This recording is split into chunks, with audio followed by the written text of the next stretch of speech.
Salam jumpa lagi anak-anak. Kita ketemu lagi dengan Bu Puspo dengan materi apresiasi. Gimana kabarnya?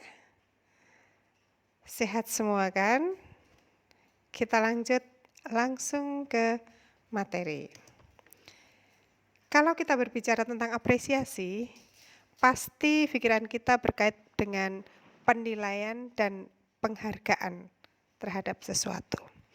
Nah, sekarang kita bahas tentang pengertian apresiasi.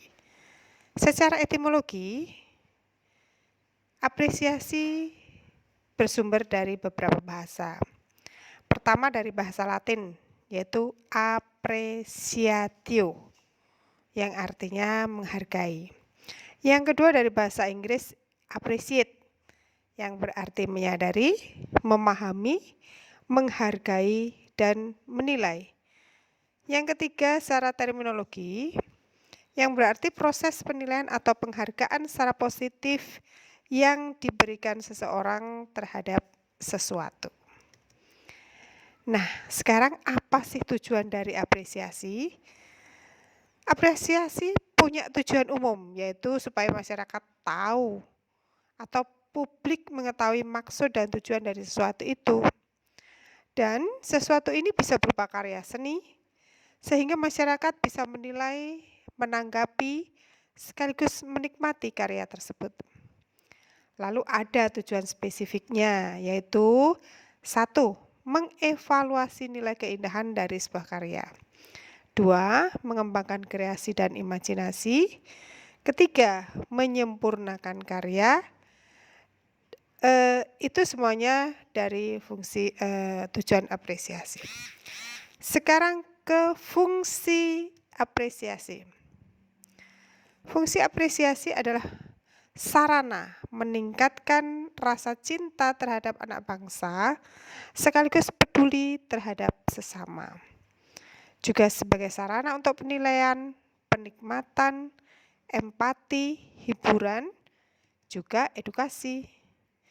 Juga sebagai sarana untuk mengembangkan kemampuan manusia dalam beberapa hal. Nah, kemudian setelah kita tahu fungsinya, kita lanjutkan pada tahap proses mengapresiasi. Tahapan proses mengapresiasi yang pertama adalah mengamati, menghayati, memahami, menanggapi, menilai, kemudian implementasi. Nah, setelah itu kita lanjutkan pada tingkat apresiasi.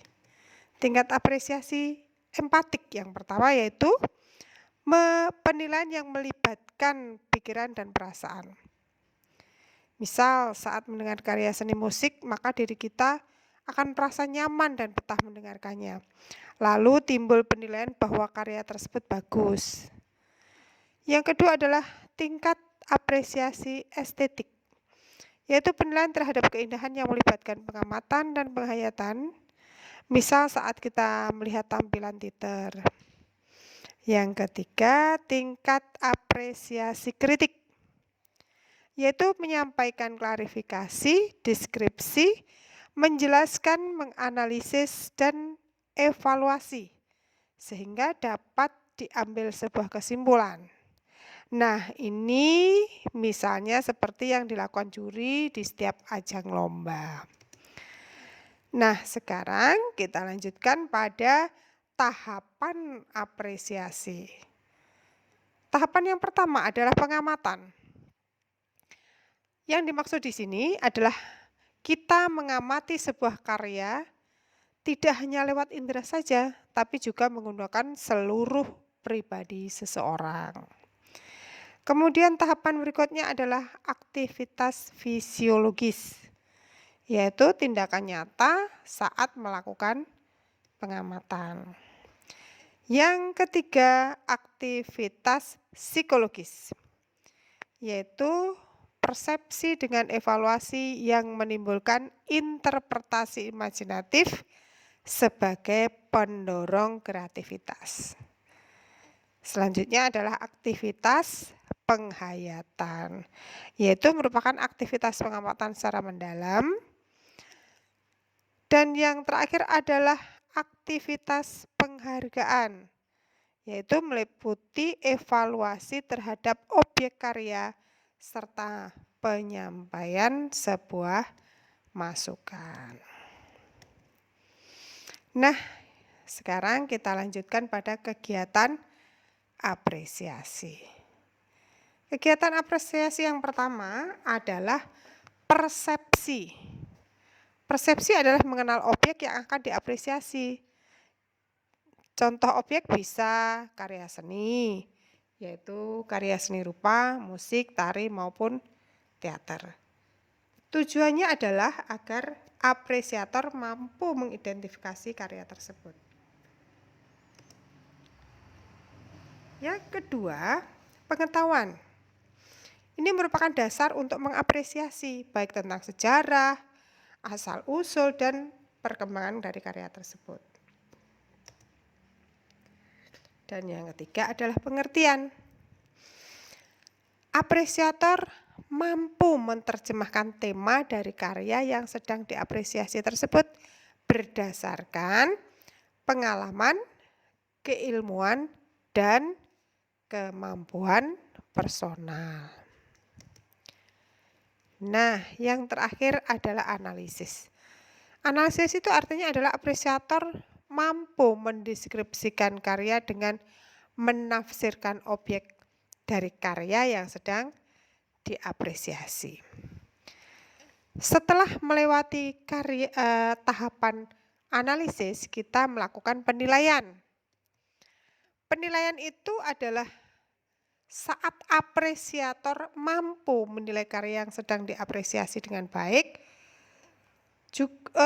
baik secara objektif maupun secara subjektif sesuai dengan tahapan dari apresiasi di atas. Jadi apresiasi itu mengerti cara apresiasi dengan benar dan dengan sendirinya akan muncul value atau nilai, kemampuan menilai karya dengan baik. Kemudian muncul empati, menghargai setiap karya dengan baik.